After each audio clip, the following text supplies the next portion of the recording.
Chicos, ¿qué tal? Bienvenidos al curso de anatomía. Específicamente hoy es la primera clase y vamos a empezar con una parte de la anatomía denominada histología. ¿Sí?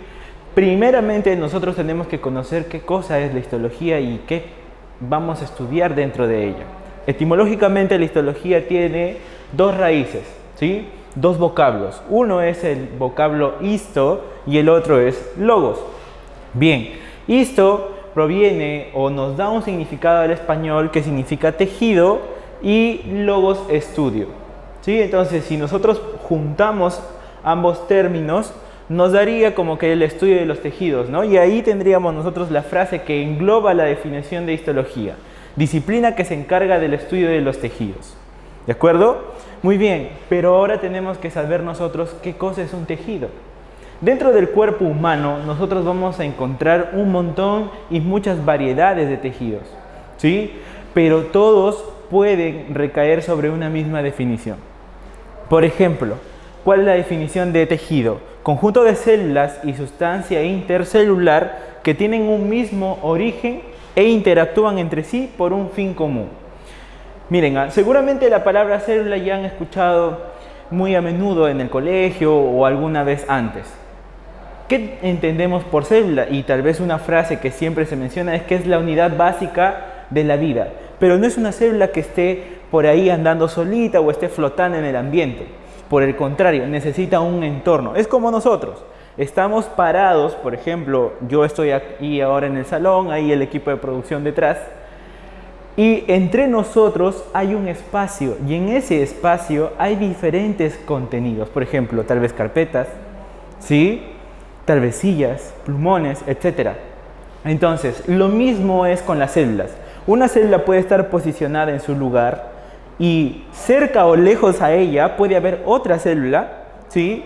Y las dos han tenido el mismo origen, o sea, han venido del mismo lugar, ¿de acuerdo? Ahora, entre las dos están interactuando, ¿sí? ¿Cuál es la razón? La razón es que tienen que cumplir una función en específica para poder sacar adelante la estructura, ¿no? Entonces, eso es lo que nos trata de decir.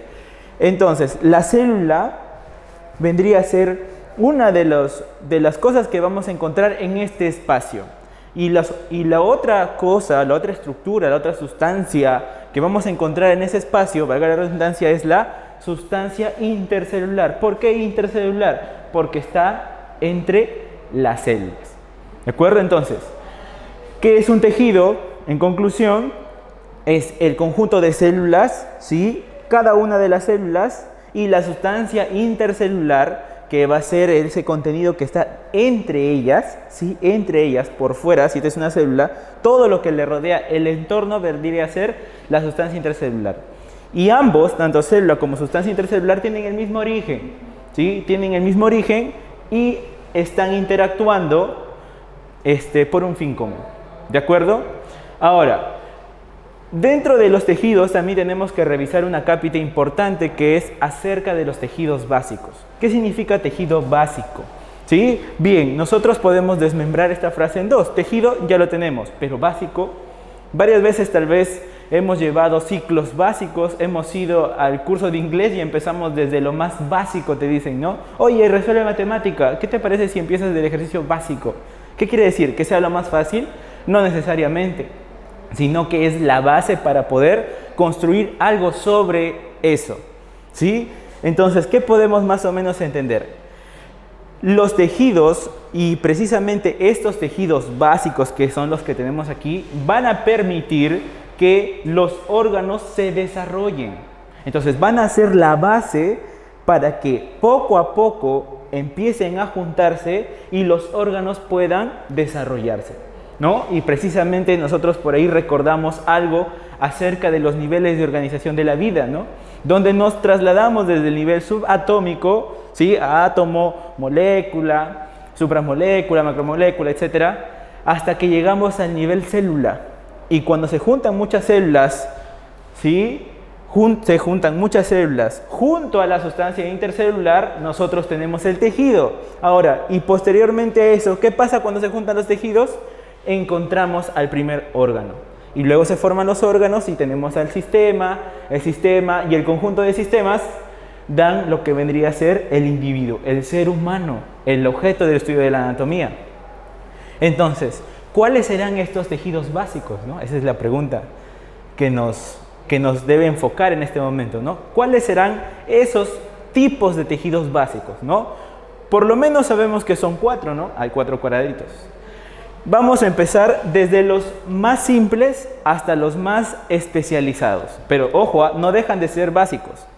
Empezamos. El primero vendría a ser el tejido epitelial. El tejido epitelial se va a caracterizar porque va a formar estructuras que van a proteger al ser humano. Van a actuar como si fueran barreras, ¿sí? Cada vez que algo va a querer ingresar hacia el cuerpo humano, va a tener que atravesar siempre un tejido epitelial. Luego vamos a tener al tejido conjuntivo, ¿sí? El segundo tipo de tejido básico. El tejido conjuntivo, por el nombre conjunción, va a encargarse de englobar, ¿sí?, a todos los tejidos, incluso a él mismo. ¿Cómo así? Tenemos aquí al tejido epitelial y acá tenemos tejido 2, tejido 3, tejido 4, por ejemplo. No sabemos su nombre todavía. ¿Y qué va a hacer este tejido conjuntivo? Juntar en una sola estructura, en un solo pedazo del cuerpo humano a todos. Entonces, si yo te saco un pedazo de mano, por ejemplo, ¿no? Te saco tu mano y estudiamos histológicamente con la intención de buscar los 4 tejidos, van a estar presentes los 4. ¿Y quién es aquel que permite que estén juntos? El tejido conjuntivo. Ya lo veremos más adelante. El tercer tejido básico es el tejido muscular, ¿sí? El tejido muscular.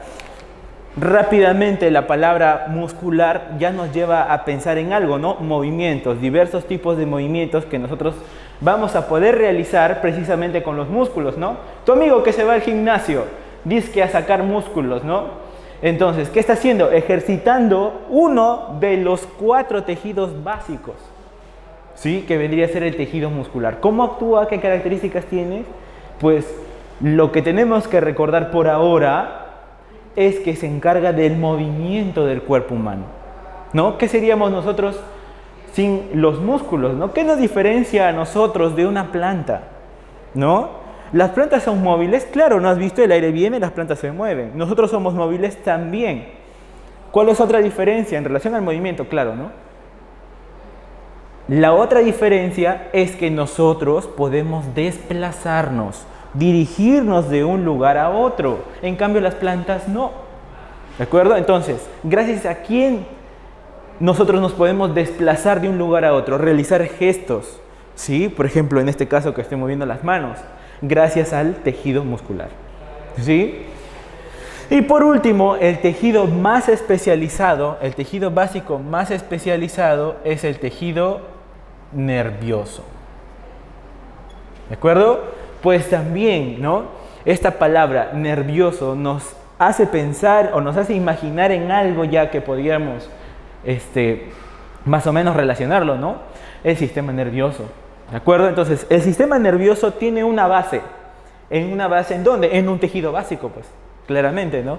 Entonces, ¿cuál es ese tejido básico que forma la base, o uno de los tejidos básicos que forma la base del sistema nervioso? El tejido nervioso. Entonces, se va a encargar de poder trasladar toda la información eléctrica desde el cerebro a todas las partes del cuerpo, ¿sí? Entonces, esa es una idea general de cada uno de los tejidos básicos. ¿De acuerdo? Entonces, en resumen, hasta ahora, la histología va a estudiar los tejidos. Eso está claro. ¿De acuerdo? Ya sabemos que es un tejido, conjunto de células más sustancia intercelular que interactúan por un fin. Ahora, profesor, ¿cada uno de estos tejidos básicos que usted ha mencionado va a tener células y sustancia intercelular? Claro, porque si no, no entrarían dentro de la definición de tejido. Este tejido epitelial va a tener sus células y su sustancia intercelular. Este tejido conjuntivo también, lo mismo con muscular y nervioso. Pero en cada uno de esos tejidos, las células y la sustancia intercelular va a actuar de manera distinta. Y eso hace que se diferencien uno del otro. Si no, todos fueran un solo tejido, pues. ¿De acuerdo?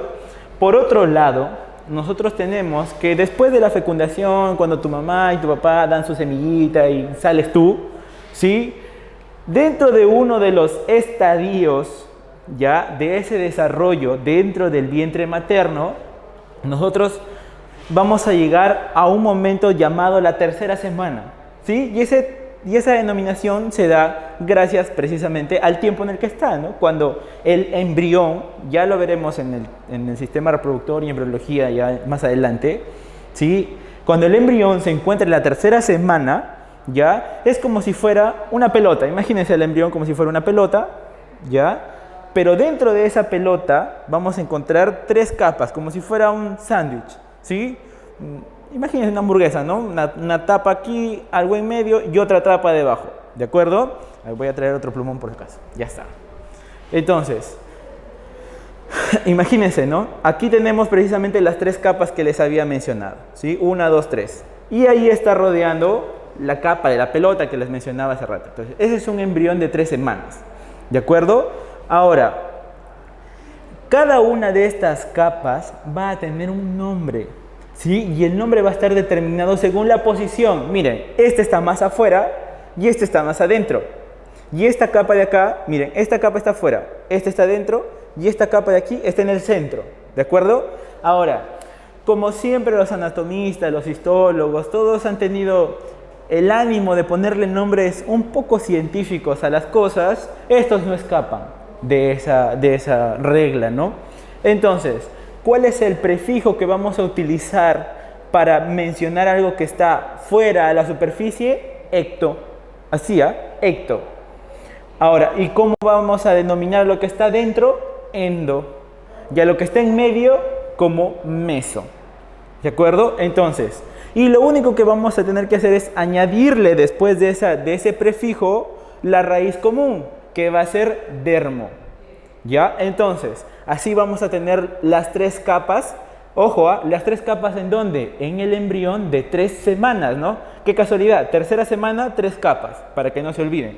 Entonces, sería ectodermo, la que está más afuera, mesodermo, la que está en medio, y endodermo, la que está más adentro. Ahora, esa nomenclatura de las capas, esos nombres que tengan así afuera y medio adentro, también guarda relación con los órganos que originan. Mira, piensa bien, ¿qué pasa? Estas 3 capas, voy a dejar un rato allí, estas 3 capas, ya, están puestas como si fueran láminas. Posteriormente, esas láminas se envuelven, ¿ya? Imagínense, Entonces, ¿qué va a pasar? Si imagínate que mis manos son ectodermo, ¿ya? Por debajo está el mesodermo y más abajo el endodermo. Ahora, piensa que todo esto se envuelve, se va a hacer como si fuera un cilindro de 3 capas, ¿ya? Un cilindro de 3 capas. ¿Y quién va a quedar más afuera?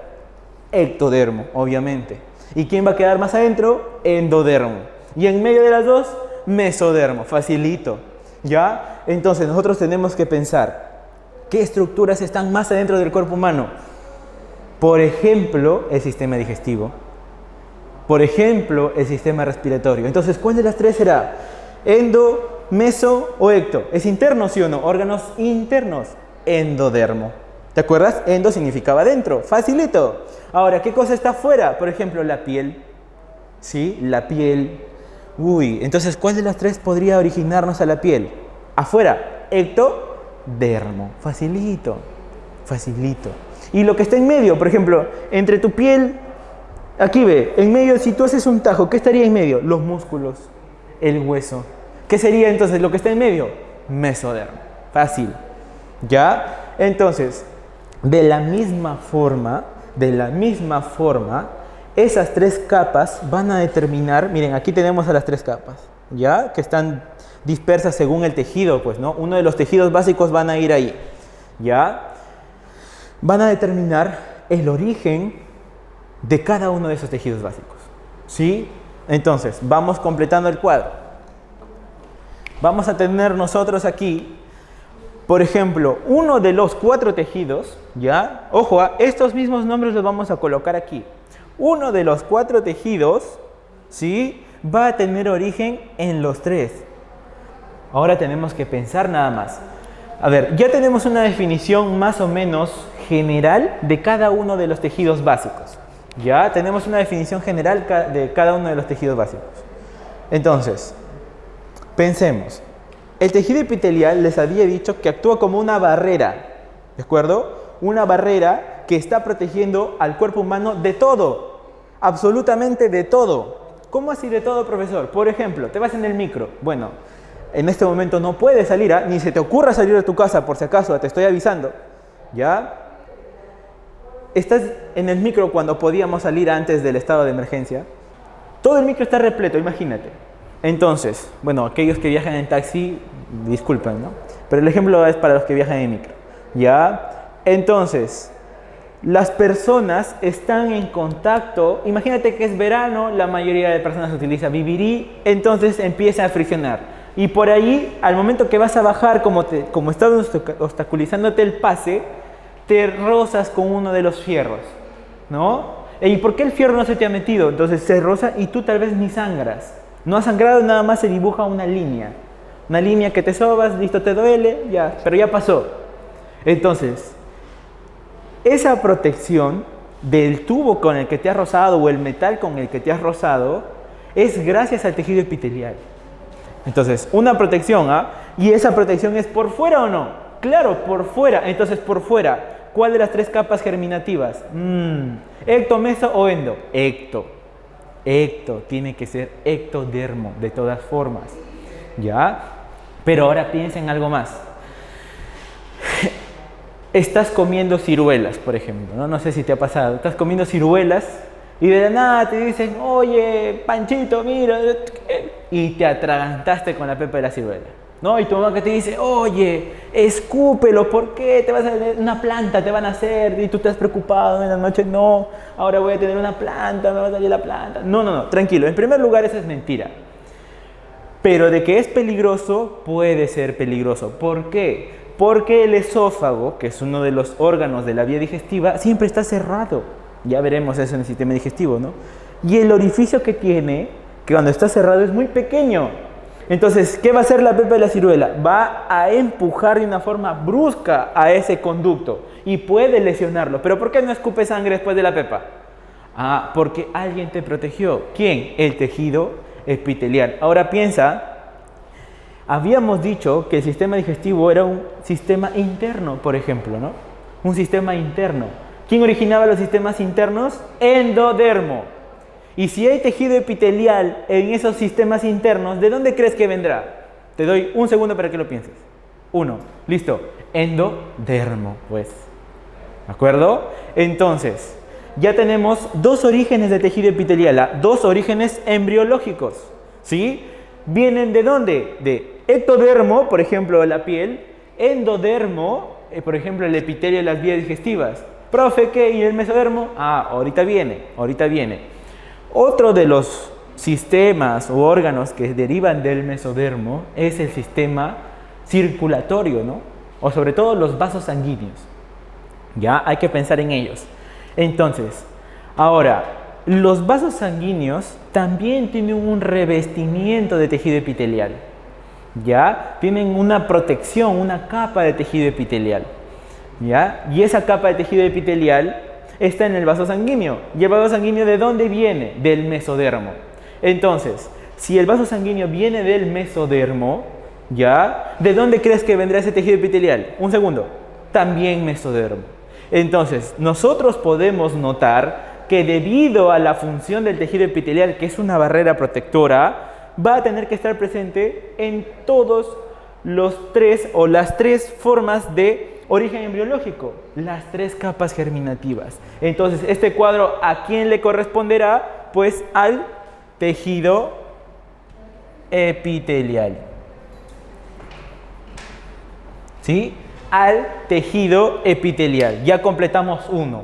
¿De acuerdo? Entonces, debido a la función, debido a la disposición que tiene el tejido epitelial de barrera protectora, lo vamos a encontrar nosotros que se origina tanto de ectodermo, mesodermo y endodermo. ¿Listo? Muy bien. Ahora, vamos con otro cuadro más.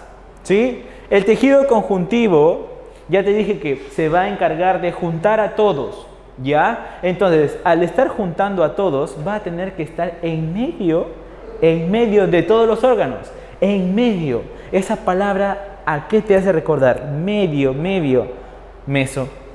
Lógicamente, este cuadro le pertenece al tejido conjuntivo, que tiene un origen en el mesodermo.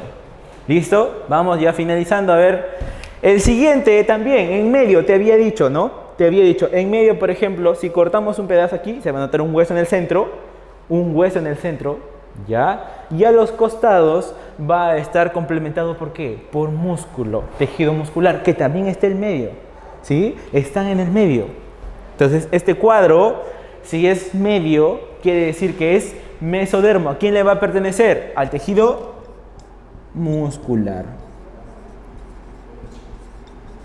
Ya, al tejido muscular. Y finalmente, ¿sí?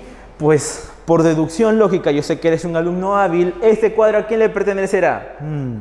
Al tejido nervioso, ¿de acuerdo? Entonces, vamos a ponerlo aquí, tejido nervioso. Profesor, pero usted me dijo que el tejido nervioso, que el ectodermo se encarga de originar a órganos que estén afuera, protegiendo. Ecto es externo. Muy bien, te felicito si es que lo recordaste. Sin embargo, vale aclarar y recalcar que el ectodermo, dentro del desarrollo embrionario, forma una estructura especial denominada neuroectodermo. Ya, entonces ya te vas a imaginar, ¿no? Entonces, a la tercera semana, nosotros vamos a tener las 3 capas. Y ese ectodermo, que es la capa que está más superficial a todas, se va a diferenciar en un ectodermo, ¿ya? Y en un neuroectodermo. Entonces, el ectodermo común se va a encargar de originar al tejido epitelial. Y el ectodermo especial, que es el neuroectodermo, se encarga de originar al tejido nervioso. Entonces, como resumen del resumen, tenemos que nosotros nos vamos a preocupar en esta parte de la anatomía de estudiar los tejidos, precisamente los 4 tejidos básicos, ¿sí? Ya sabes qué es un tejido, ya sabes cuáles son los tejidos básicos. Ahora, nunca te olvides el origen embriológico de este tejido básico, que tiene su fundamento en la tercera semana de desarrollo, donde se forman las 3 capas germinativas: ectodermo, mesodermo y endodermo, ¿sí? Donde tenemos al tejido epitelial, que viene de las 3 capas germinativas, ecto, meso y endo, ¿sí? El tejido conjuntivo de meso, muscular meso y nervioso de ectodermo. Listo. Ahora, entrando en el estudio de cada uno de los tejidos básicos, vamos a iniciar con el tejido epitelial. Siempre vamos a nosotros a tener un esquema similar, ojo, no siempre va a ser el mismo, pero un esquema similar para el desarrollo de cada uno de los tejidos básicos. Y el consejo que siempre doy es empezar a estudiar por las características. ¿Por qué? Porque si nosotros caracterizamos algo, vamos a saber en qué nos estamos metiendo, ¿no? ¿Sí? Entonces, primero tienes que conocer más o menos el contexto, ¿no? No vas a estar con cualquiera, ¿no? ¿Tú qué haces primero? Preguntar. Preguntas más o menos las cosas como van. De acuerdo, aquí la gente de producción se ríe, está identificada con la situación. ¿Ya? Entonces, ¿tú qué haces? Preguntas, ¿no? Preguntas. Entonces, ¿qué haces? Ah, sí, este es así, no, este es loca, este es loco, no, este está mal, no, este es tóxico, tóxica, ¿no? ¿Sí? Y te has topado seguramente con eso, y eso te has topado por no preguntar, pues. ¿Quién te manda que no preguntes? ¿Ya? Entonces, una vez que preguntas, conoces el contexto, tienes más o menos las características de cómo puede ser, ahí te mandas ya, pues, ¿no? Ahí sí te conviene. Pero yo sé, tú te has mandado así, no te convenga. Pero ya, ¿qué vamos a hacer? Pues ya la malograste. Al menos en histologías no. ¿Qué tienes que hacer primero? Características. Siempre. Empieza por ahí. Y si quieres todavía mucho más atrás, una definición. Pero ya lo tenemos, ¿no? Una idea general también nos puede dar las características. ¿De acuerdo? Entonces, tejido epitelial, sus características. Primera característica del tejido epitelial. Esta ya te la conoces, ¿ah? deriva de las 3 capas germinativas que acabamos de ver. ¿Te acuerdas? ¿Cuáles son esas 3 capas germinativas? Y ya lo podemos escribir con toda tranquilidad, ¿no? Ectodermo, mesodermo y endodermo, ¿no? Nunca te olvides de eso. Derivan de las 3 capas germinativas. ¿Listo? ¿Qué más? Posee abundantes células y escasa sustancia intercelular. Aquí viene la definición de tejido, ¿sí o no? ¿Te acuerdas? ¿Qué era un tejido? Un conjunto de células y sustancia intercelular que interactúan entre sí por un fin común. Bla, bla, bla. ¿Listo? ¿Qué pasan con las células y la sustancia intercelular en este caso? Mira, ¿cómo es? Dice que el tejido epitelial posee abundantes células y escasa sustancia intercelular.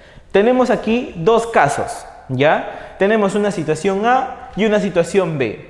En ambos vamos a tener los mismos elementos. Mira, fíjate aquí. Estos circulitos vendrían a ser las células, ¿de acuerdo? Y esos puntitos rojos y el espacio entre ellas representaría la sustancia intercelular. ¿Listo? ¿Ya? Entonces, fíjate bien, tenemos el caso A y el caso B. En el caso A hay 3 células, no las podemos contar. Hay 3 células que están separadas, más o menos tienen espacio para poder moverse, para poder desplazarse, ¿sí? Tienen espacio para poder realizar ahí algún desplazamiento, ¿no? Y la sustancia intercelular se puede ver. Ahí puedes ver tú el espacio que hay entre ellas y su sustancia intercelular que hay allí, ¿de acuerdo? Sin embargo, en el caso B, fíjate, que hay muchas células, si las contamos hay 10 células me parece, 3, 6 y 4, 10, ¿ya? Que están amontonadas entre sí, están apretadas entre ellas y mira los puntitos rojos. A las justas se ve uno que otro puntito rojo por allí, ¿de acuerdo? ¿Qué quiere decir? Mira, ambos espacios, ambos pedazos de tejido tienen la misma área, imagínate, ¿no? Es una región con la misma área, ¿sí? Imagínate aquí en el salón. ¿Ya? El salón tiene un espacio más o menos de 40 alumnos. Entonces los alumnos, los 40 que entran aquí, ¿ya? Van a estar holgados, van a poder escribir, van a poder moverse, tal vez van a poder reírse, si van a aplaudir, lo que sea, ¿ya? Pero ¿qué pasa si es que en este salón de 40 alumnos metemos a 1000 alumnos? ¿Cómo van a estar ellos? Amontonados, oye, pucha, y encima imagínate con el calor ahí que se pegan ahí entre ellos, ¿ya?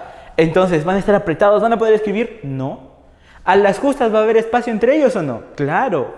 Entonces, lo mismo pasa aquí con las células y la sustancia intercelular. Cuando hay pocas dentro de ese espacio, la sustancia intercelular va a poder estar circulando libremente, las células van a tener un entorno amplio, ¿ya? Pero ¿qué pasa en el caso B? En ese mismo espacio, las células van a estar amontonadas y la sustancia intercelular casi ni se ve.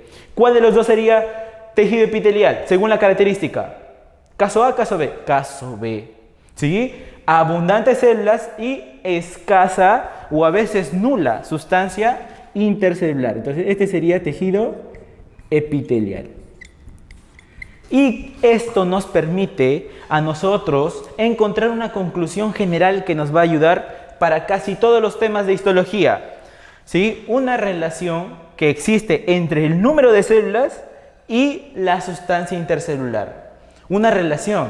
Y eso lo has visto tú en matemática, ¿no? Relaciones directas, relaciones inversas, relaciones tóxicas, relaciones a escondidas y todo lo demás. ¿Ya? Pero ¿cómo es la relación entre el número de células y la sustancia intercelular? ¿Sí? Es una relación inversamente proporcional. ¿Qué quiere decir? Que mientras más células hayan, menor va a ser la sustancia intercelular. Mientras menos células hayan, mayor será la sustancia intercelular. ¿De acuerdo? Muy bien, seguimos. Otra de las características del tejido epitelial es que es avascularizado. ¿Qué quiere decir? ¿Qué quiere decir que sea vascularizado? No posee vasos sanguíneos ni vasos linfáticos. ¿Sí? No poseen vasos sanguíneos ni vasos linfáticos, ¿ya? ¿Eso qué quiere decir? ¿Que el epitelio sangra entonces? No. ¿Qué pasa? Y seguramente tú lo has hecho. Yo sé que alguna vez has sido un niño ocioso como yo. Has agarrado una aguja, ¿sí? Una aguja, has agarrado tu dedo y te la has atravesado. Y has dicho, mamá, mira, mi dedo, lo atravesé la aguja, no sangra. Entonces, pregunta para ti, ya eres mi alumno, eres un todopoderoso. ¿Ya? ¿Por qué no sangras? ¿Sí? Porque la aguja, al momento de atravesar, lo único que ha hecho es incrustarse ¿en dónde? En el tejido epitelial. Entonces, al incrustarse nada más en el tejido epitelial, ¿qué es el tejido epitelial? Es avascularizado. Quiere decir que por más que te lo mandes, no vas a sangrar. No hay vasos sanguíneos por allí. Si no hay vasos sanguíneos, no hay sangre. ¿De acuerdo? Si no hay vasos sanguíneos, no hay sangre. Ahora, al no tener vascularización, ¿sí? Al no tener vascularización, no hay sangre, te decía, ¿no? Y si no hay sangre, tampoco hay nutrientes. ¿De acuerdo? Si no hay nutrientes, entonces, ¿cómo se alimenta el tejido epitelial? Porque, mira, la sangre lleva los nutrientes a cada una de las partes del cuerpo. ¿Ya? De la punta de tu cabeza hasta la más parte lejana de tu pie. ¿De acuerdo? Entonces, la sangre está que se dispersa hacia todos lados llevando los nutrientes necesarios para cada uno de los tejidos. Pero, ¿qué pasa si es que este no tiene vasos sanguíneos? ¿Cómo se nutre? ¿Cómo come? Existe por debajo de este tejido epitelial una estructura denominada corión, ¿ya? Que ya la vamos a ver por aquí más adelante. ¿Listo? Entonces, continuamos. ¿Es inervado? Claro que sí, es inervado. Pues cuando te metías la aguja sí lo sentías. Cuando te hincan, ¿te duele o no? Claro, ya te duele. Entonces, es inervado. Posee terminaciones nerviosas libres. Así se le pone en siglas, ya como TNL. Terminaciones nerviosas libres y discos de Merkel. Eso nos ayudan a captar los diferentes estímulos sensitivos, táctiles, dolor, temperatura, ¿de acuerdo? ¿Qué más tenemos que saber? Que todas las células del tejido epitelial descansan sobre una membrana basal, ¿de acuerdo? ¿Qué es la membrana basal? Es la estructura que le permite estar estables. Para que más o menos tengan una idea, es como cuando un artista se sube a un escenario, ¿sí? Bueno, aquí debajo hay un podio, no creo que lo puedan ver, pero imagínate a un artista subiendo a un escenario, ¿de acuerdo? Entonces, el escenario es una plataforma, ¿listo? Que tiene un determinado grosor, ¿sí? Eso sería una membrana basal y el artista sería una célula epitelial. Ahora, piensa, todas las células de tejido epitelial están amontonaditas, ¿de acuerdo? Porque son abundantes, ¿sí? Entonces, imagínate aquí en este espacio de la cámara, tú ves a un profesor, ¿no? Yo tengo espacio aquí, libertad para poder hacer movimientos. Pero imagínate que ponen a más o menos unos 10 profesores, ¿no? Entonces todos vamos a estar aquí, ¿no? Oh, bonito, ¿no? Espalda con espalda, ¿no? ¿Ya? Para evitar problemas, ¿de acuerdo? Entonces, pero al estar amontonados, ¿sí? Vamos a estar estable entre nosotros, claro, nos vamos a pegar, pero ahí abajo nos mueven, nos caemos los 10 profesores. Entonces, ¿qué hacemos? Tenemos que pisar un lugar como si fuera un pega-pega, ¿de acuerdo? Como si fuera un pega-pega. Entonces, todos, aquí están, cada uno es una célula, cada uno de mis dedos es una célula, están pegados y se fijan a un lugar, todos juntos, ¿de acuerdo? Todos se fijan a un lugar, como si fuera un pega-pega.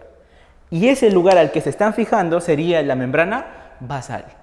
¿Listo? Muy bien.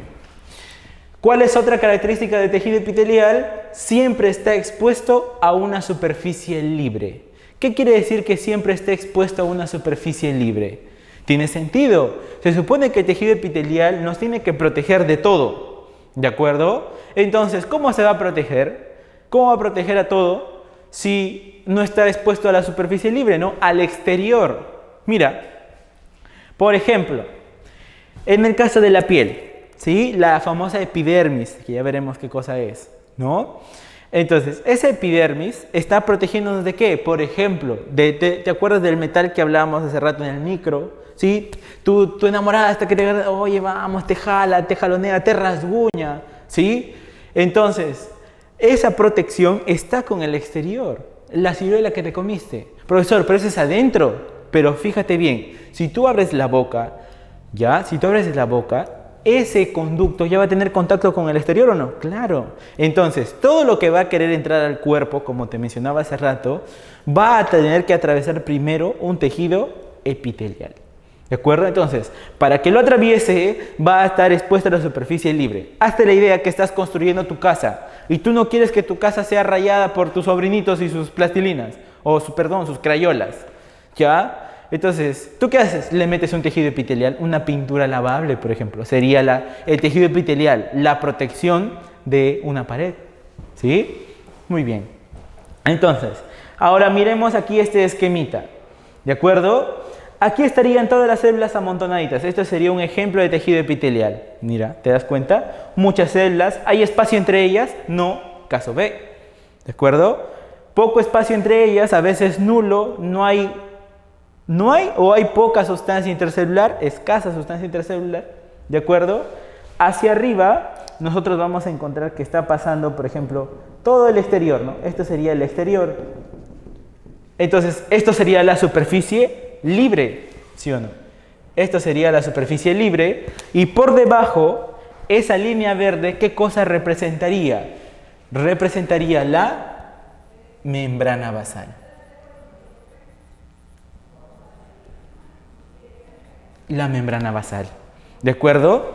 Ahora, está oliendo rico ya, ¿no? ¿Sí? Por debajo de esa membrana basal, ¿sí? La membrana basal va a ser ese límite verde, ¿ya? Nosotros vamos a encontrar otra estructura más aquí, ¿sí? Otra estructura más. Ojo, la membrana basal solo es la línea verde, ¿ah?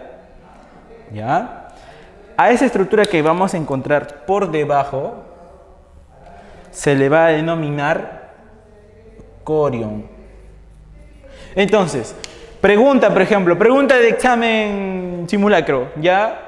¿Cuál es el límite entre las células del tejido epitelial y el corión? La membrana basal.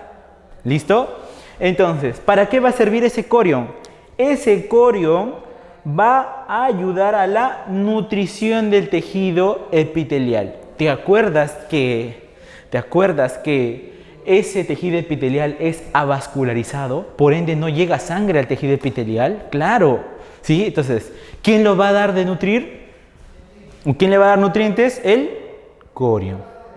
¿De acuerdo? El corión es el que va a terminar nutriendo al tejido epitelial. ¿Por qué? Porque en ese corión va a haber abundantes vasos sanguíneos, ¿no? Porque ¿qué pasa si es que ya te equivocabas en el pulso y te atravesabas ya la aguja hacia más adentro y empezaba a salir la sangre, ¿no? Como cuando te sacan análisis de sangre de la yema del dedo. ¿Por qué? Porque esa punta, esa aguja, tiene que llegar hasta el corión para que pueda recién salir sangre. ¿Listo? Muy bien.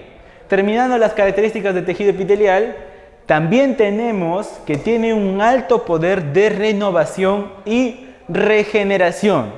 ¿Ya? ¿Cuáles serán la diferencia entre cada uno de ellos, no? Si has llegado hasta este punto, ponle pausa y piensa un rato. ¿Cuál será la diferencia entre renovación y regeneración? ¿Sí? ¿Ya pensaste? Muy bien. Ahora yo aclaro tus ideas. La diferencia entre renovación y regeneración en un ejemplo fácil. Ya en un ejemplo fácil. Hazte la idea, ¿sí? Hazte la idea que todos ustedes son inmortales. ¿De acuerdo? Ustedes son mis alumnos, son inmortales. ¿Ya? Es un ejemplo, la verdad, muy clásico. Me gusta repetirlo siempre. Mira, todos ustedes son inmortales. ¿De acuerdo? Pero yo soy mortal. Quiere decir que, y les encanta mi clase, ¿ya? Y quiere decir que van a venir a todas mis clases por miles de años, ¿ya? Pero llega un punto en donde ustedes van a seguir igual y yo, ¿qué va a pasar conmigo? Voy a envejecer, ¿de acuerdo? Envejezco, ¿sí? y ya voy a venir barbón, bueno, más canoso, con mi bastoncito, y un día de esos me muero. ¿Sí? Entonces por ahí la coordinación de la academia va a mi casa, toca la puerta y ¿qué dice? Le dice a mi mamá, ¿no? Señora, su hijo, pues mi mamá también es inmortal, todos en mi casa son inmortales. Toca la puerta, señora, su hijo se murió, estaba viejito, se murió. Y con mi mamá dice, ya pues, ¿qué se va a hacer, no? Va a llamar a mi papá y crean un nuevo profesor de histología y se para aquí. Un profesor de anatomía otra vez. ¿Listo? Ese es un ejemplo, ¿ah? Mira, ¿qué pasó? Envejecí, morí, mi mamá generó uno nuevo. ¿Listo? Caso 2. Yo estoy aquí dictando mi clase bien tranquilo, lo mismo, ustedes son inmortales también, yo soy mortal, pero yo todavía estoy joven, así como me ves ahora, así jovencito, todo lleno de vida y de fuerza, ¿ya? Pero no sé, por ahí alguien que me tiene cólera, no, este profesor no tiene que dictar clases virtuales, entonces, ¿qué hace? Viene, abre la puerta, saca una escopeta y me dispara, me mata, ¿de acuerdo? Me mató. Entonces, pero yo todavía no estaba viejo, pero aún así me mataron. ¿De acuerdo? Entonces, ¿qué hace? La coordinación de la academia, lo mataron, se va a mi casa, va a mi señora, le dicen, lo mataron. Ojo, fíjate bien en las frases. En el caso anterior, ¿qué le dijeron? Se murió. ¿Por qué? Porque estaba viejito. Y aquí estaba joven, pero lo mataron. ¿De acuerdo? Entonces mi mamá que dice, ya, normal, no hay problema. Llama a mi papá, generan otro profesor de anatomía, se para aquí. ¿El espacio está siendo ocupado? No, claro, están trayendo una célula nueva. Pero ¿cuál es la diferencia entre esos dos casos? ¿Sí? Ya creo que has notado más o menos la diferencia. ¿Cuál será la diferencia principal? Que en uno de ellos yo he completado mi ciclo vital. He nacido, he crecido, bueno, ya sabrás si es que me he reproducido o no, ¿sí? Pero he envejecido, he cumplido mi ciclo vital, ¿de acuerdo? He cumplido mi ciclo vital desde nacido hasta viejo, y he muerto porque ya estaba viejo. ¿Y qué han hecho? Han traído un nuevo profesor, ¿de acuerdo? En cambio en el otro todavía no había envejecido, pero sin embargo me mataron. Entonces, ¿cuál de los dos casos será para cada uno de los términos? ¿Sí? El primer caso es de renovación. ¿Qué es la renovación entonces? Es cuando la célula ha cumplido su ciclo vital. ¿Sí? Es una célula viejita ya, que muere, ¿y qué hace la célula madre? ¡Pum! La renueva, ¿de acuerdo? Ya murió, ya está viejo, pones algo nuevo, renovar, ¿de acuerdo? Pero ¿qué pasa cuando un agente externo, por ejemplo, te metes un cuchillazo, ¿no? Te mataste unas cuantas células, ¿listo? Entonces, cuando las células han muerto y todavía no han cumplido su ciclo vital, pero la célula madre ha puesto una nueva, eso es regenerar. ¿De acuerdo? Entonces, esa es la diferencia. Tal vez nosotros, muy mal, hemos estado utilizando los términos como si fueran lo mismo, ¿no? Revisa tu Facebook, revisa tu chat. Ay, sí, hay una renovación de ambiente. Sí, hay que regenerar tal cosa. No, ahora ya no. Tu cerebro acaba de crecer 1 gramo más. ¿Ya? Entonces, renovación cuando la célula ha cumplido su ciclo vital. Regeneración cuando un agente externo ha lesionado el tejido sin haber cumplido su ciclo vital, pero igual se ha logrado sustituir por uno nuevo. ¿De acuerdo? ¿Listo? Entonces, el tejido epitelial tiene un alto poder de renovación y regeneración. ¿De acuerdo? Ahora, ¿qué más? Sus células poseen una gran capacidad de adhesión y cohesión. ¿Ya? ¿Cuál es la diferencia entre adhesión y cohesión? Y esto también seguramente lo has utilizado a menudo. Ay, tengo una adhesión por ti, una cohesión por ti. ¿Y cuál es la diferencia? Otra vez le pones pausa a este momento y piensas un rato, ¿no? ¿Qué me ha querido decir el profesor? Adhesión y cohesión, ¿cuál será la diferencia? ¿Ya pensaste? Ponle pausa de nuevo. Ya. Mira. La adhesión es la capacidad que tienen las células, ojo, del tejido epitelial para poder juntarse, ¿sí? Para poder juntarse. ¿Cómo así?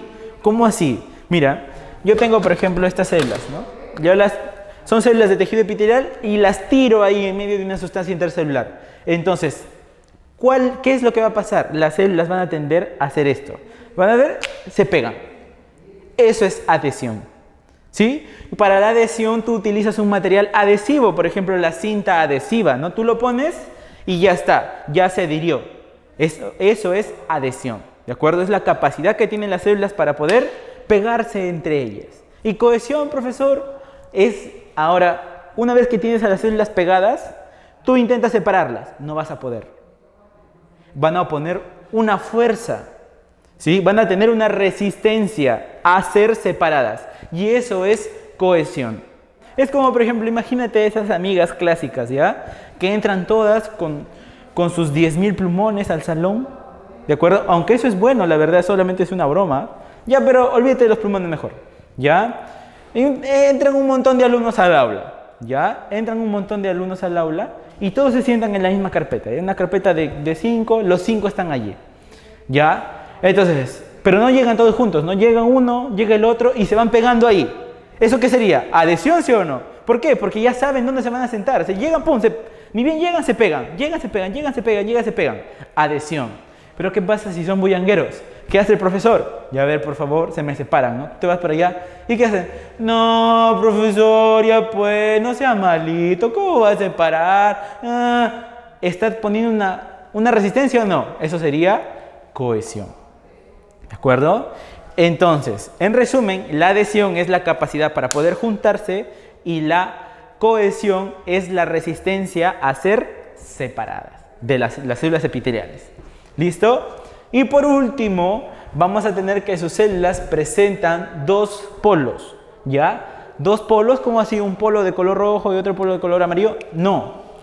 Polos son lugares separados, lugares opuestos, lugares con características distintas, ¿sí? Por ejemplo, el polo norte y el polo sur. ¿Cuál es la diferencia entre el polo norte y el polo sur?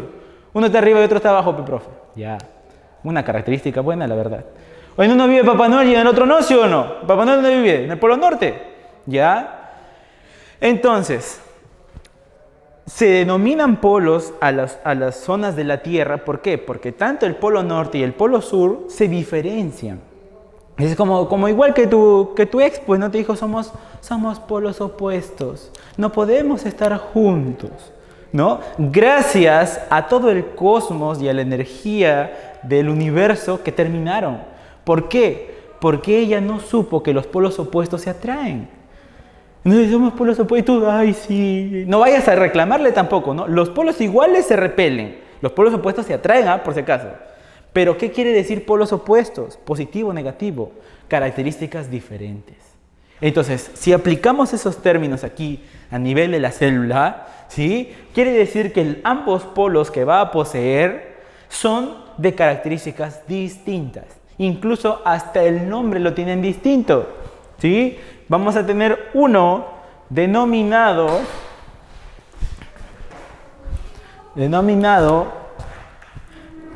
el polo apical, ¿sí?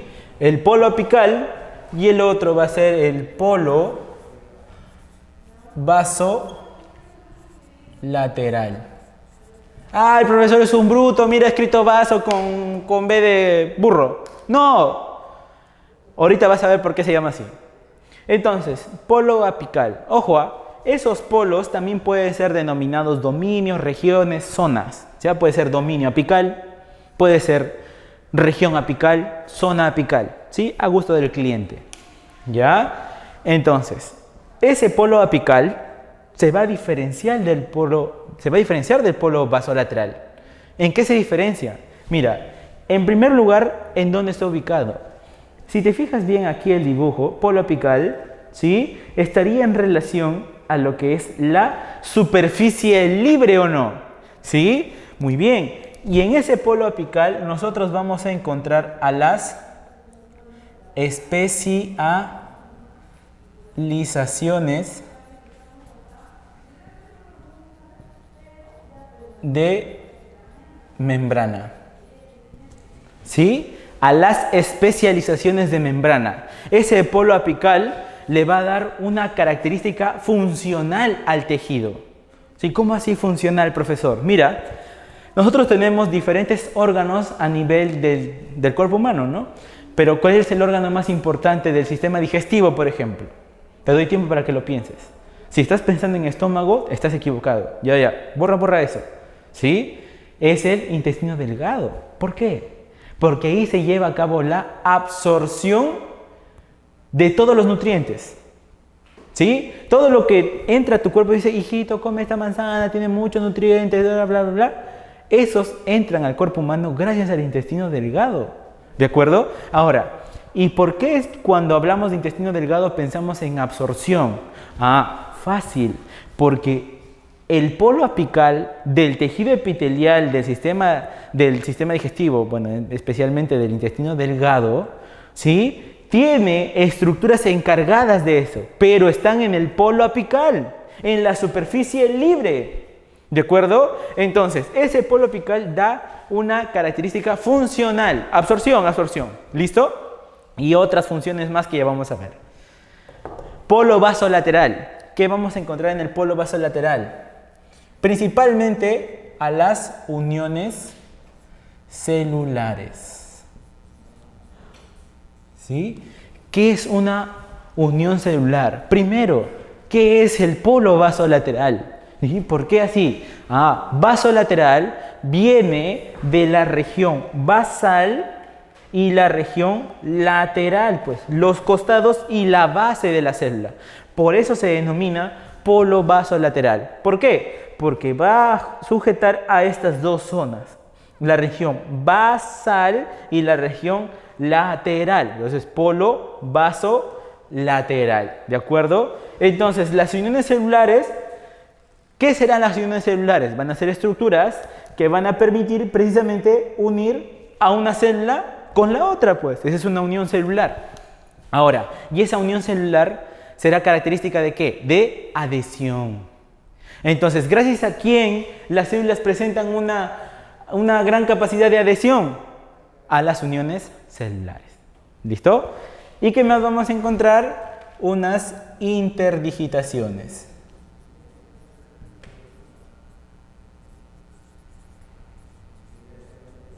¿Sí?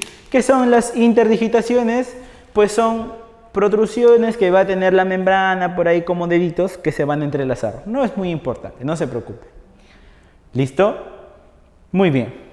Ahora vamos a continuar con lo que es las especializaciones de membrana. No se olviden que estas especializaciones de membrana, ¿sí?, están determinadas o están localizadas ¿en dónde? En el polo apical. Entonces, precisamente lo que estamos estudiando nosotros aquí es la polaridad de las células, ¿de acuerdo? El polo apical. Vamos a estudiar ahora precisamente las especializaciones de membrana. Nosotros vamos a encontrar 3 especializaciones de membrana. 3. ¿Listo? Una son las microvellosidades, otros son los estereocilios y por último vamos a encontrar a los cilios. ¿De acuerdo? Cada una de esas especializaciones de membrana las vamos a categorizar, ¿sí?, en 3 criterios, según su estructura, su función y su ubicación. ¿De acuerdo? Entonces, vamos con la primera, las microvellosidades. Las microvellosidades son estructuras, son evaginaciones. Ahí tenemos un nuevo término. ¿Qué es una evaginación? Es una protrusión hacia afuera. ¿De acuerdo? Evaginación es hacia afuera. Si lo tienes ahí la célula, si sale hacia afuera, bueno, valga la redundancia, ¿no? Si sale esa protrusión, es evaginación.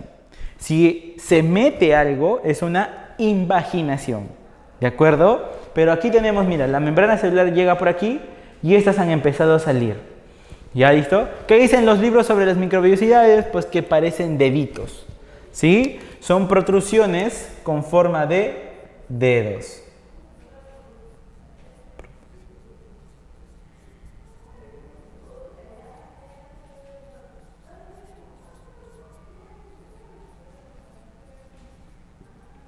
¿Listo? Protrusiones con forma de dedos. ¿Ya? Ahora, aquí podemos apreciar en una célula cualquiera, ¿sí?, hay ahí unos pequeños deditos. ¿Listo? Unos pequeños deditos. Ahora, si nosotros agrandamos, mira lo que vamos a hacer, Haz la idea como si entraríamos con la cámara, hacemos un zoom y agrandamos justamente esa parte, ¿sí? Vamos a tener la estructura, ¿sí? La estructura interna de una microvellosidad. ¿Cómo vamos a ver? Mira, este es un dedito, ¿no? Y aquí está el dedito, mismo dedito más grande. ¿Te das cuenta que hay unos hilitos de color rojo? Muy bien, esos son microfilamentos de actina, ¿sí? Microfilamentos de actina. En verdad, molecularmente, estas microvellosidades tienen muchas proteínas, ¿sí? Pero ya va a ser el motivo de estudio luego, no te preocupes, luego estudiaremos esas proteínas. ¿Ya? ¿Sí? Vamos a encontrar los filamentos de actina. Y de entre todas esas muchas proteínas, mira, los filamentos de actina llegan justo a la punta del dedito, ¿sí? Pero por dentro, ojo, por dentro a otra proteína llamada bilina. ¿Sí? Bilina. ¿De acuerdo? Entonces, la estructura de la microvellosidad, la estructura interna de la microvellosidad, está básicamente reforzada por los microfilamentos de actina. Nunca te olvides de eso, ¿ya? Los microfilamentos de actina, ¿sí? Y dentro de las otras proteínas que vamos a encontrar tenemos a la bilina. ¿Listo? Muy bien.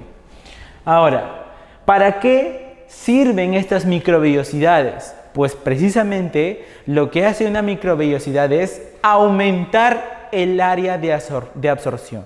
Imagínate que todo esto fuera recto, ¿sí? Solamente va a absorber poco, cambio al hacer esos pliegues, esas protrusiones con forma de dedos, ya no solo absorbe así, sino también absorbe todo alrededor de la microvellosidad. Entonces, ¿qué va a hacer? ¿Aumenta el área de absorción o no? Claro que sí, aumenta el área de absorción. Ojo, y no hay que responder mal. Siempre preguntan, ¿no? ¿Cuál es la función de la microvellosidad? Y todos, absorción, absorción. No, es aumenta el área de absorción. Muy bien. Y por último, respecto a la microvellosidad, vamos a encontrar su ubicación. ¿Dónde vamos a encontrar a las microvellosidades? En el intestino delgado? Ya habíamos visto hace rato, ¿no? Mencionábamos de absorción. Solo que aquí, en el intestino delgado, esas microvellosidades van a recibir el nombre de chapa estriada. Así se van a decir.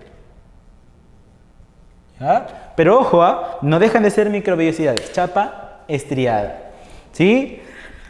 Y también vamos a encontrarlas en el riñón, ¿ya? Y en el riñón, esas microvellosidades van a recibir el nombre de ribete en cepillo. ¿Sí? Ribete en cepillo, ¿de acuerdo? Entonces, estructura de la microvellosidad, microfilamentos de actina. Ya por ahí otra proteína que aparece, bilina, ¿de acuerdo? ¿Qué es una microvellosidad? Una protrusión en forma de dedo, ¿de acuerdo? ¿Para qué sirven? Aumentan el área de absorción. ¿Dónde los encontramos? En varios lugares, principalmente en el intestino delgado y en el riñón. ¿Cómo se llaman en el intestino delgado? Chapa estriada. Y en el riñón, ribete en cepillo. ¿Listo? Muy bien. Ahora, vamos a hablar de los estereocilios. ¿Sí? ¿Qué dicen los libros sobre los estereocilios?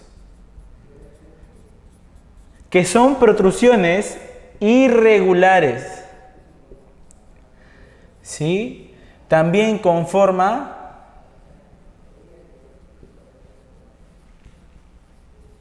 de dedos.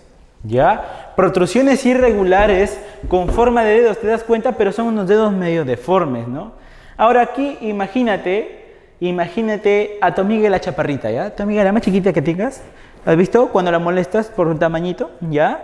Y sus deditos, ¿cómo son? Chiquitos y unos sus deditos. Ya, sus dedos representarían a las microvellosidades. Ahora imagínate a tu amigo el grandazo, ¿sí? Al basquetbolista. Tiene una manazo, ¿sí o no? Unos dedazos.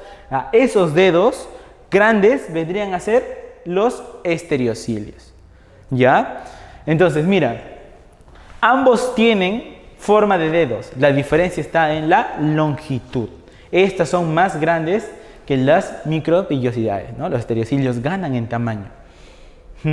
Muy bien, incluso los autores mencionan que los estereocilios no serían más que microvellosidades, pero más grandes. ¿Ya? Pero eso lo estudiaremos más adelante. ¿Listo? Entonces, estos estereocilios van a tener su esqueleto, mira, los hilitos rojos, ¿qué eran? Actina. ¿De acuerdo? Entonces, ese esqueleto también está conformado de microfilamentos de actina. Profesor, ¿y ahí ya no hay bilina? No, ya no hay bilina, no le he puesto, ¿sí o no? ¿Sí? Entonces, esa sería otra diferencia, por ejemplo, entre los estereocilios y las microvellosidades. ¿Para qué sirven? También aumentan el área de absorción, ¿ya? Sí, te digo que son lo mismo casi, ¿no? Solo que más grandes, ¿ya? Pero ¿qué hacen? Concentran específicamente el plasma seminal. ¿Cómo así? Nosotros los varones tenemos en nuestro aparato reproductor masculino estructuras que se encargan de madurar al espermatozoide. El espermatozoide así nada más no puede fecundar, ¿no? El espermatozoide nace, tiene que pasar por el colegio, la universidad, ¿no? Todo eso. ¿Sí? Entonces, ¿qué hace el espermatozoide inmaduro? Pasa por una serie de conductos, ¿ya? Dentro de esos conductos vamos a encontrar ese líquido llamado plasma seminal.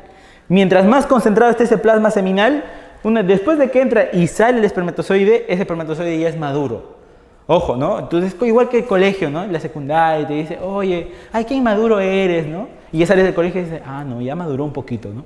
Ya está, ya maduró. ¿Pero puedes fecundar? Puede ser, pero todavía te falta algo más. Y ya lo estudiaremos en sistema reproductor femenino. ¿Listo? Muy bien. Y la otra función que tienen los estereocilios es la mecanotransducción. Mira, cada una de las funciones están relacionadas con los lugares en donde están ubicados. Por ejemplo, ¿dónde concentran el plasma seminal? Te dije en sistema reproductor masculino. ¿En qué partes? En epidídimo y en conducto deferente, ¿no? Esas estructuras están ubicadas justo a nivel de la pubis, el epidídimo, o del pubis, claro, la región del pubis, el epidídimo sobre los testículos y el conducto deferente vendrían a ser las tuberías que se cortan en los varones en el caso de la vasectomía, por ejemplo, ¿no? Entonces, allí esos estereocilios están concentrando el plasma seminal porque ahí están madurando los espermatozoides, sobre todo en el epidídimo. ¿Listo? Y en el oído interno, los estereocilios están parados con la intención de ¿qué? De captar movimiento de líquido. Nosotros dentro del oído interno tenemos líquido, endolinfa, perilinfa, ¿no? Ya lo veremos más adelante. Y ese líquido permite que nosotros captemos sonidos y que también mantengamos el equilibrio. Por eso un ruido fuerte te desestabiliza, ¿sí o no? ¿Por qué? Porque allí está precisamente el órgano del equilibrio.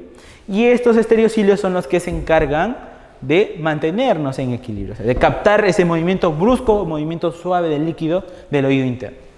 ¿Listo? Y por último, dentro de las especializaciones de membrana, nos vamos a encontrar con los cilios. ¿Ya? ¿Los cilios también van a ser protrusiones o no? ¡Claro que sí! ¿Por qué? Porque salen fuera de la membrana. Protrusiones, ¿sí?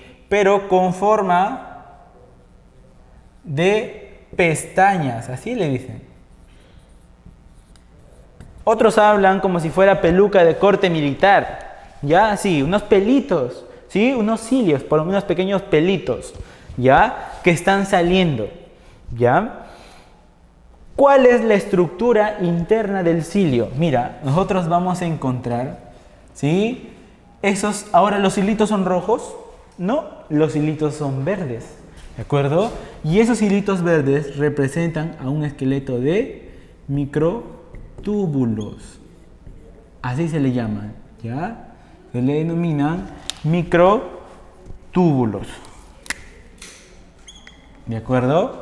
Microtúbulos. Y ahí ves al costado unas proteínas rojas pequeñitas.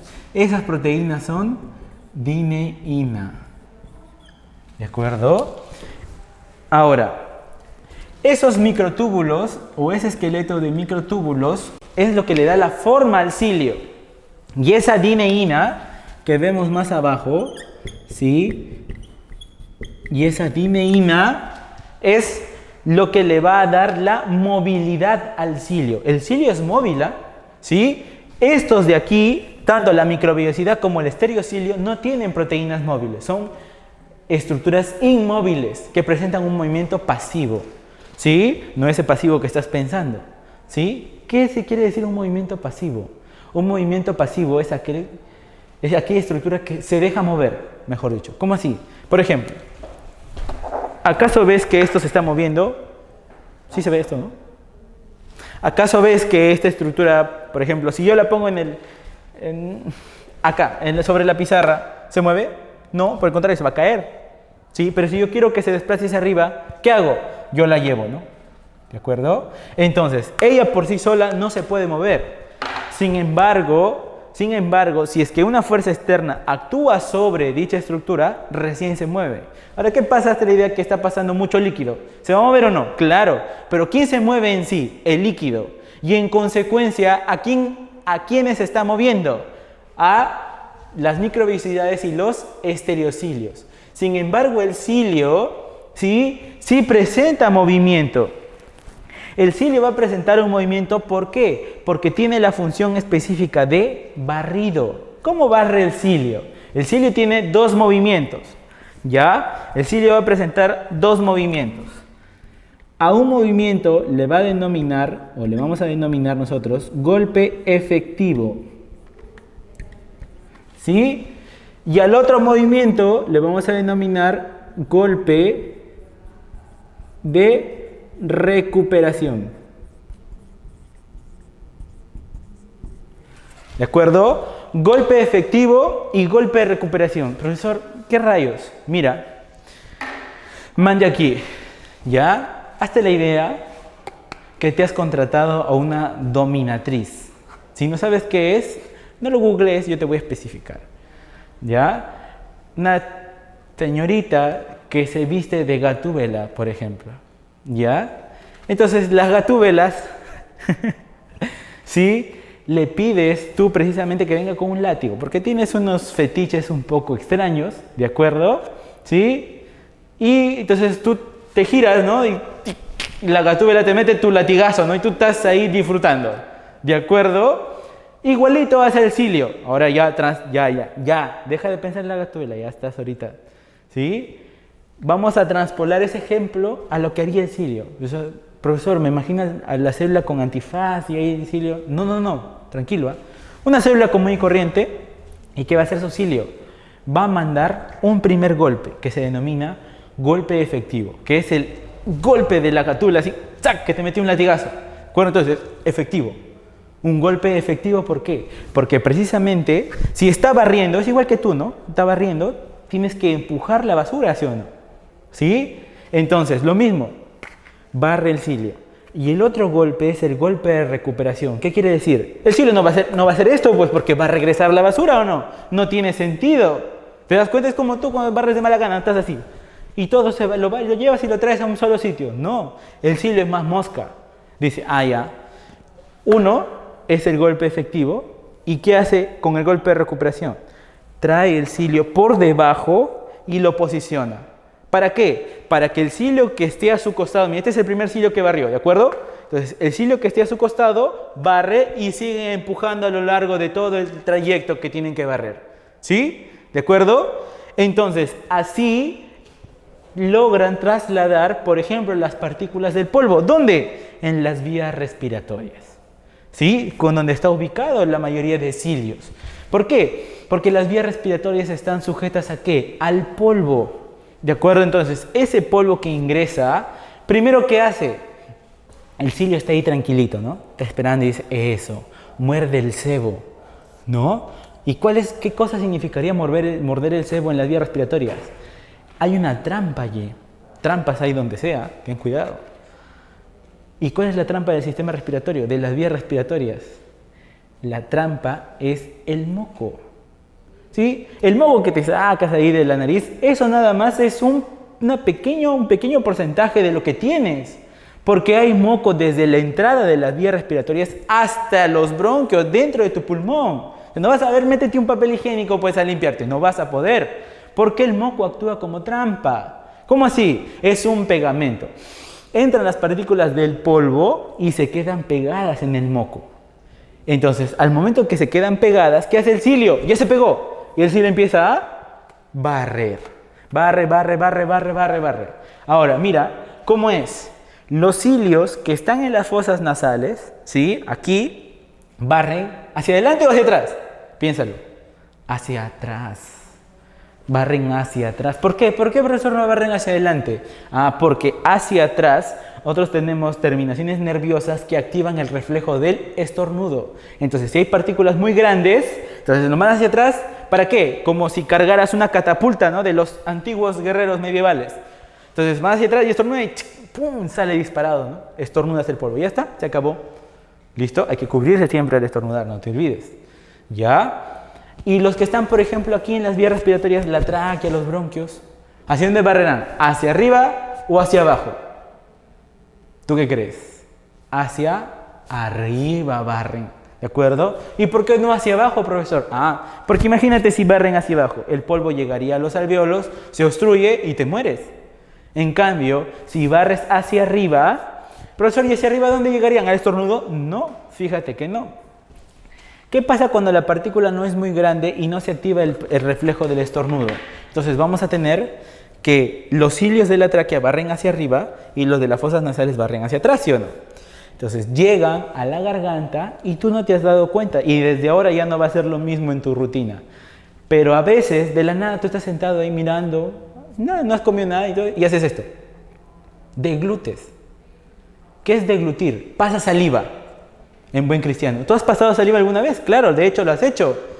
Al momento que has pasado saliva, ¿qué te has pasado? Todo el moco con polvo que te han traído los cilios barriendo.